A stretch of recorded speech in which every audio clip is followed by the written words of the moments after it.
Seguimos acá en Buena Onda. Hoy converso como todas las semanas con el doctor Carlos Miguel Atencio de la Fundación Venezolana para la Medicina Familiar. Tu Twitter, Carlos.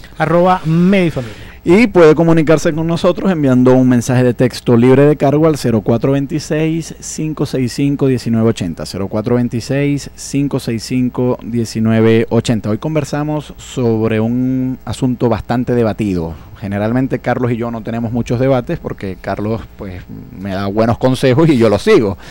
Pero el tema de hoy sí tiene cierta amplitud en el debate porque toca otras áreas que van más allá de la medicina, como son la antropología, la sociología e incluso la filosofía, que es el tema de la existencia o la inexistencia de las razas humanas. En el segmento anterior, Carlos, yo te daba algunos argumentos que yo no necesariamente defiendo, pero sencillamente los estoy exponiendo, por medio de los cuales algunos médicos y antropólogos han dicho que las razas humanas sí existen. Y ellos dicen, bueno, si nosotros seleccionamos algunos criterios claves, como color de piel, forma del cráneo, forma de los ojos, color de los ojos, etcétera, vemos que hay una alta correspondencia entre esos rasgos, lo suficiente como para dividir a la humanidad en distintas unidades raciales. De hecho, esto lo hacen los forenses. Cuando un forense encuentra un cráneo, él puede inferir con un alto grado de probabilidad cuál era el color de la piel de ese cadáver. Eso aparentemente se puede hacer. Ahora, tú planteabas una objeción que a mí me parece bastante contundente, que es, bueno, pero el criterio que nosotros seleccionemos para dividir a la humanidad en estos distintos grupos raciales va a ser muy arbitrario. Y ponías un muy buen ejemplo. Supongamos que yo tengo un Elantra, que es el carro que yo tengo, un Elantra plateado. Y yo tengo al lado un Rolls Royce que también es plateado. Y al otro lado tengo un Elantra que es verde.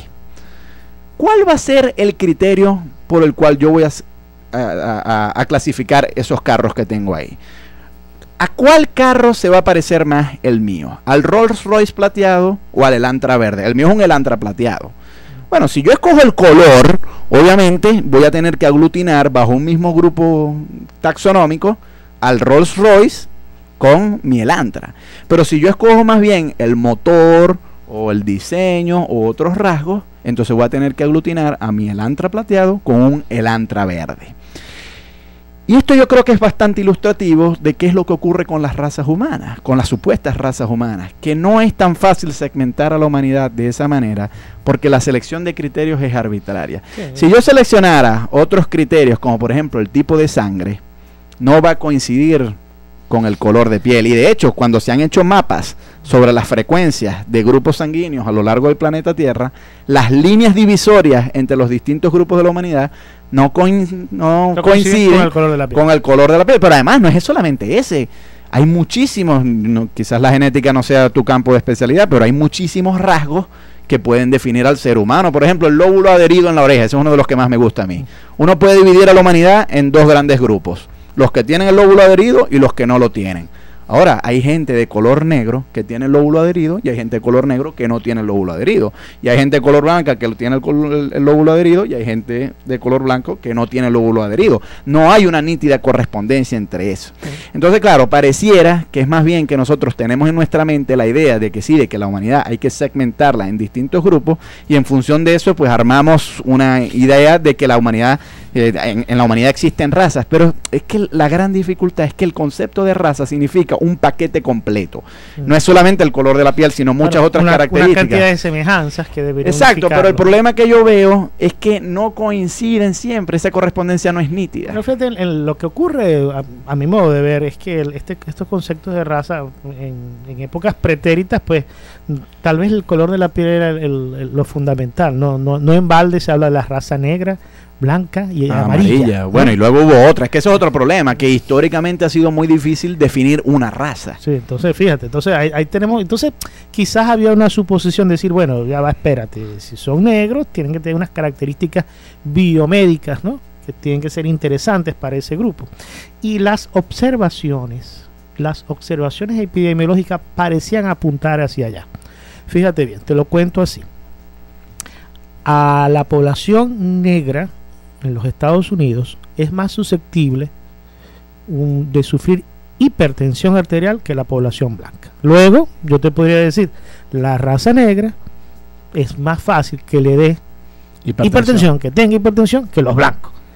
Claro, y si encima de eso, todos los que de esta parte del mundo estudiamos con medicina, lo estudiamos obviamente con libros que están escritos, ¿no?, por autores norteamericanos. Yo creo que la gran pregunta aquí es, Carlos, ¿cómo se llega a ese dato? ¿Cómo sabes tú, bueno, fíjate, tú que agarras, la gente de color negro es más propensa a eso? Tú agarras a la población norteamericana, empiezas a ver cuáles son hipertensos y a cuál ya desarrollan la hipertensión, y si eres negro tienes muchas más probabilidades de ser hipertenso que si eres blanco.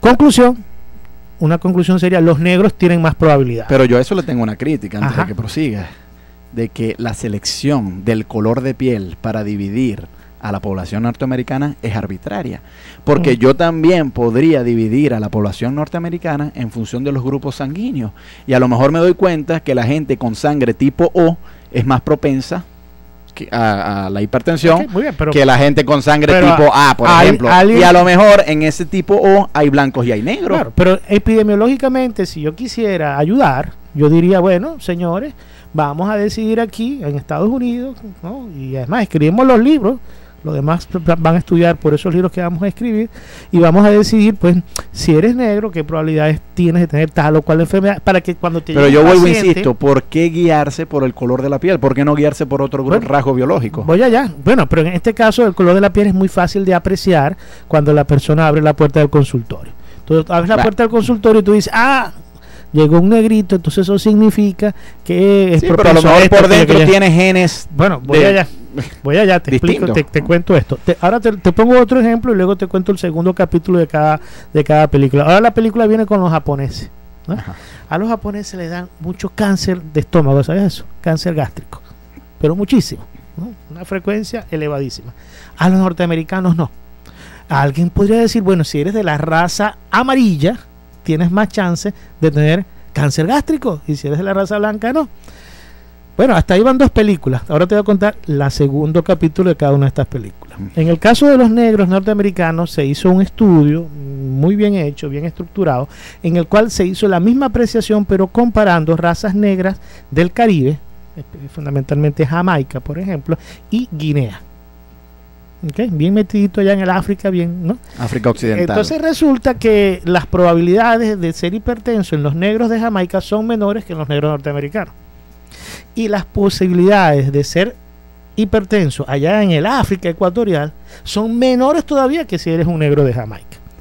Parece que el punto no es el color que tenga tu piel, sino el punto tiene que ver con cómo te alimentas, qué cantidades de sal tienes, cuál estrés tienes en tu vida, etcétera, ¿no? Bueno, ya. Entonces, o además yo añadiría que es que la población llamada negra en Estados Unidos tiene alguna ascendencia blanca, porque hubo algún mestizaje entre blanco y negro en Estados Unidos. En cambio en Guinea no. O tal vez la cantidad de los estratos económicos norteamericanos, ¿no?, más bajo, hay mayor cantidad de negros que mayor cantidad de blancos, etcétera, ¿no? Pero fíjate que no es el color de la piel ahora, que pareciera que lo fuera el que está marcando una diferencia. Voy con las películas, sino más bien los hábitos. Voy con la película de Pero antes de que llegues a eso, pero sí podrás reconocer, sospecho, que hay algunas enfermedades que sí tienen un componente genético. Ya vamos para allá. Vamos para allá, o sea, pero esa película. Ahora te cuento el segundo capítulo rapidito de la película de los japoneses, ¿no? Bueno, está muy bien. Entonces ya te di la conclusión. Eres japonés, tienes más chance de que te dé cáncer de estómago. Si eres norteamericano, tienes más chance de que te dé cáncer de colon, no de estómago, ahí más raro.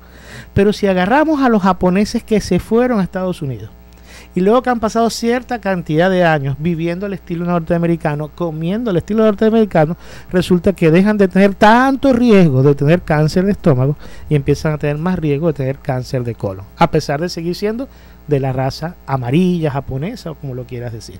En este caso, los estudios del genoma humano nos han permitido sacar quizás dos conclusiones, tal vez apresuradas, pero parece que es por donde apunta todo. Uno, la genética tiene más importancia de la que pensábamos, eso es cierto. Pero cuando hablamos de raza, sería la segunda conclusión, resulta que somos más parecidos de lo que pensábamos nosotros. Y hay más diferencias dentro de un mismo grupo racial. Sí, hay más diferencias genéticas que si comparamos una raza con la otra. Sí, probablemente Celia Cruz y Pedro Knight, esos dos grandes músicos que tanto nos entretuvieron con su música, los dos eran de piel muy oscura, eran unos esposos. Probablemente entre ellos, a pesar de que nosotros creemos que son de la misma raza, probablemente entre ellos hay más distancia genética Es que entre correcto. Pedro Knight y este servidor que está hablando, que Bueno. tiene la piel clara y los ojos verdes. O cualquier catire. O cualquier norteamericano, catire de la escandinavo, cañada. puede ser.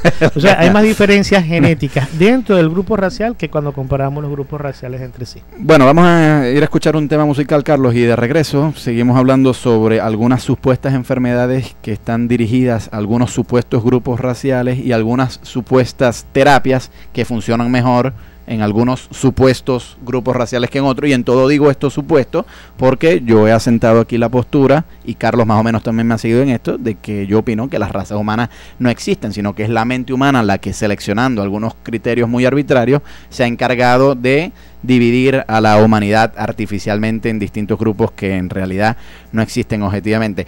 Tú decías en el segmento anterior, Carlos, que tú estabas en contra, o por lo menos expresabas alguna crítica en contra de la ley de la discriminación racial, porque la palabra negra o negrita entre nosotros, pues la verdad es que no es propiamente ofensiva. ¿Tú imaginas Cariñoso. que en algún momento todas esas canciones que nosotros escuchamos sobre negritos y negritas haya que sustituirlas con afrodescendientes? Sí. Y por ejemplo, en vez de decir soy un negrito fullero, digamos soy un afrodescendiente fullero, ese tipo de cosas, sería difícil para los artistas, ¿verdad?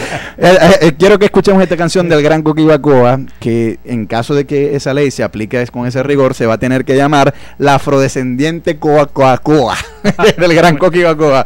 Pero vamos a escuchar este tema que es la negra Cocoa Coa y ya regresamos.